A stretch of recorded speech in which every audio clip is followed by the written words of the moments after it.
നമസ്കാരം. VCV ന്യൂസിലേക്ക് സ്വാഗതം. ഞാൻ രാജേഷ് കെയാർ. ആദ്യം പ്രധാന വാർത്തകൾ.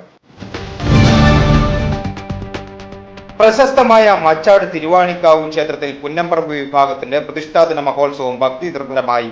ക്ഷേത്രം തന്ത്രി പാലക്കാട്ടിരി മനയ്ക്കൽ ബ്രഹ്മശ്രീ നാരായണ നമ്പൂതിരിപ്പാടിന്റെയും ക്ഷേത്രം മേൽശാന്തി കല്ലൂർ മഠം സുരേഷ് എബ്രാന്തരിയുടെയും കാർമ്മികത്വത്തിലാണ് ചടങ്ങുകൾ നടന്നത്. പ്രതിഷ്ഠാദിനത്തോടനുബന്ധിച്ച് തിരുവാണിക്കാവിൽ വൻ ഭക്തജന തിരക്കാണ് അനുഭവപ്പെട്ടത്.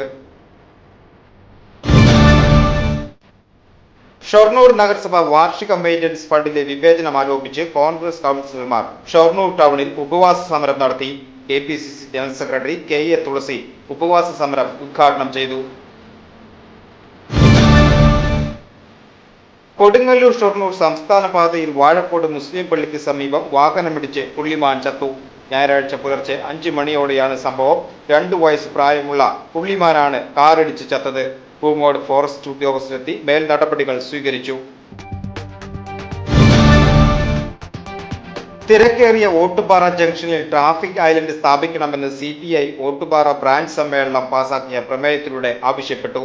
വടക്കാഞ്ചേരി റെയിൽവേ സ്റ്റേഷൻ മുതൽ ഉത്രാളിക്കാവ് വരെ നീണ്ടുകിടക്കുന്ന വടക്കാഞ്ചേരി നഗരത്തിലെ ട്രാഫിക് ബ്ലോക്ക് വിഷയത്തിൽ ശക്തമായ പോലീസ് ഇടപെടൽ ഉണ്ടാകണമെന്നും പ്രമേയം ആവശ്യപ്പെട്ടു. വരവൂർ ഗ്രാമപഞ്ചായത്തിൽ വിമുക്തപട കുടുംബസംഗമം സംഘടിപ്പിച്ചു. വിമുക്തപട സംഘടനാ ബ്ലോക്ക് പ്രസിഡന്റ് സുരേഷ് പതാക ഉയർത്തി കുടുംബസംഗമം ഉദ്ഘാടനം ചെയ്തു.